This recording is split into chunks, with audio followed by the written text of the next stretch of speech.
open this for discussion, and may I request Dr. Rini and Dr. Rajiv Lochan to take over these proceedings of discussion and initiate the discussion. May I also invite Dr. Jayan Ajalochukwu, who is the senior most and the mother figure of cardiology in Nigeria, to join in the discussion, and also if Dr.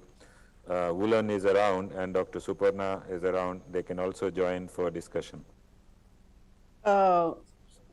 Dr. Anumit, for your lessons on the first case on the SFA case, the lung case, you don't think about put like a supera or the mimic artery stent for this case? Sorry, this case actually I did 18 months back. So the picture I showed was on 18 months follow-up. So the first case, yes, the first case I did was, and that time my cath lab, I had not started working in the cath lab that time. So I had just joined as the assistant professor. So what I had in my hand was the open procedure. So that is what I did. And the patient has good results. On 18 months follow-up also, he's doing pretty well. So he comes and the ulcers healed. He has minimal pain on walking. And that too, he complains on walking long distances. And earlier he could not walk 10 steps or 20 steps. That time he had to sit down. So that was the level of the pain he had that time. So, and the ulcers, and otherwise he would have gone into tissue loss. So I managed it that ways. Okay. Yeah. While you're there, Dr. Rini, can I ask you a question from your presentation when you're talking about anterior-May Turner syndrome? So is there any particular role for this angiojet and other catheter, thrombus removal devices? Actually, the ideal treatment is if we have angiojet, so with the thrombus burden so along the vein, angiojets will be very useful. But at the times in my hospital, the angiojet is not available. And the price is because of also the economic reasons. But it's ideally also the penumbra. Also, if the DVT is still soft, it's ideal. But for the recurrent and these patients, the DVT is recurrent for more than 2 years. So I think it's difficult. It's not easy to just remove the thrombus. Yeah, I just want to share one of my colleague who was doing the other week in our hospital, very similar case. So what he did, he put a IVC filter, and then he put a stent in the artery just to, stent in the vein. And he, before putting the stent, he had also cleared this with the angiojet, and he had fantastic results. So I was just trying to ask whether how it has happened in your center. Thank you.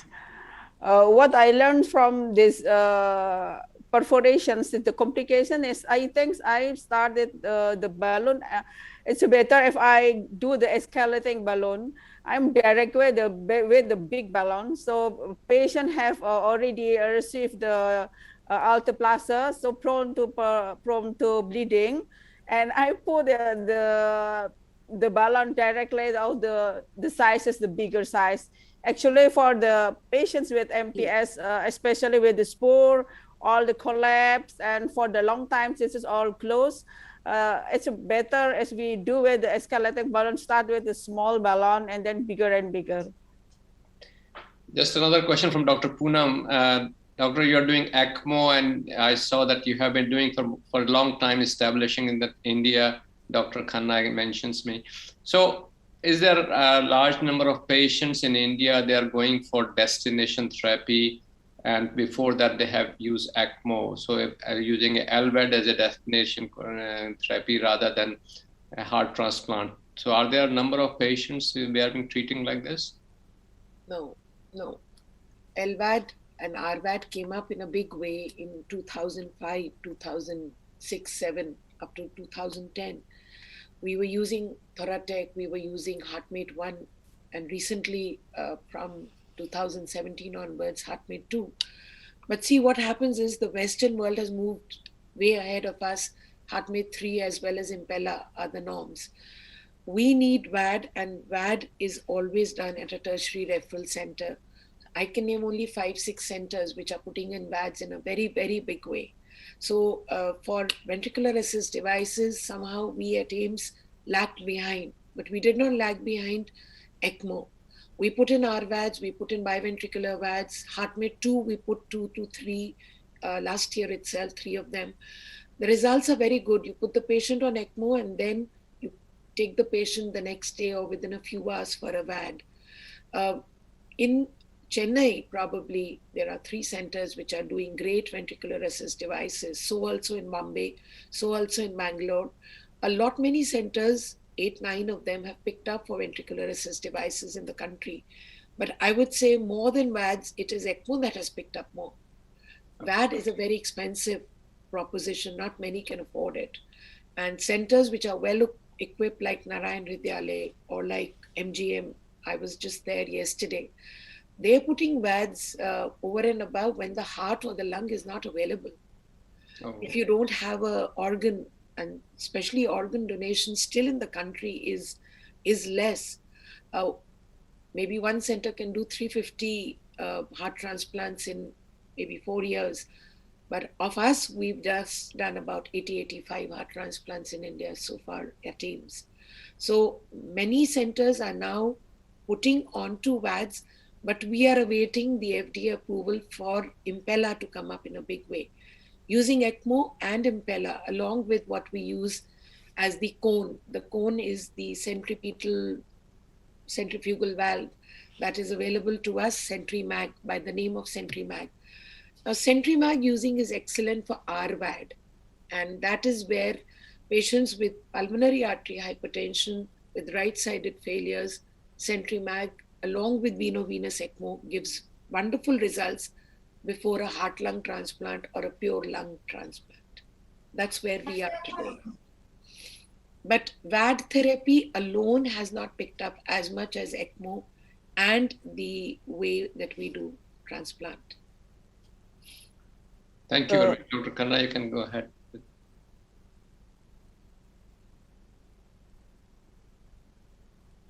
Dr. Thank Poonam. you, Dr. Lochan. I also see Dr. Preeti Gupta and Dr. Aarti Lalchandani and Dr. Jayan Ojalachuku there. If I would definitely want their comments on this session, and this is a new session which we have started, and it's very heartening to see how much of work is happening in India, and what we are seeing is a surge of women cardiologists who are taking the lead and doing excellent work in all sections of cardiology, whether it's pediatric, EP, clinical cardiology, non-invasive, vascular or coronary. So this is and also structural. This is a great revolution which is happening, and we wanted to acknowledge this and have this session of APVIC, Women Crusaders in APVIC. So Dr. Aarti, would you like to comment on this? And I congratulate you, Dr. N. Khanna, for your consistency, regularity with which, in spite of Corona, you have been organizing APVIC so regularly and in such a grand way. Really, it is an academic bonanza, non-stop. And thanks to Vinkars, that all the women cardiologists of the world, or women in actually cardiac sciences of the world, international, we all got together thanks to people like Poonam, Dr. Jyotsna Madhuri, Dr. Asha, and so many, Dr. Shiba. So there are so many ladies who drove this Vinkars, and it has become a very prominent name. It gave us a platform for all the women cardiologists, but thanks to you for giving the women a big platform in one of the biggest conferences, biggest organizations and courses, a true academic course in the world. Thank you, Dr. N. Khanna. Thank you, Dr. Aarti. Dr. Preeti, you have something to say before we wind up? So we have cases of critical limb ischemia we commonly seen in emergency, and the timely use of catheter-directed thrombolysis or the peripheral arterioplasty is very much needed to tackle the cases and prevent these cases from amputation. Thank you so much, sir. Thank you. So, Dr. Rini, can we wind up this session? Yep. Thank you very much for coming and attending this. I know it's very late in your country, but Thank you, thanks sir. again. Thanks a lot. And we still remember when you were here and how much of work you were doing and it was a very good level of academic and clinical and interventional work which you did, and actually set an example for Woolen and other international fellows who came in. I'm humble, sir. Thank you. So thank you very much. Now let's move on to the next session. As we know that APVIC has moved out, has now some sessions, international sessions, and we are having a Middle East session of APVIC. We are having a Southeast Asian session of APVIC and also African and Nigerian session of APVIC.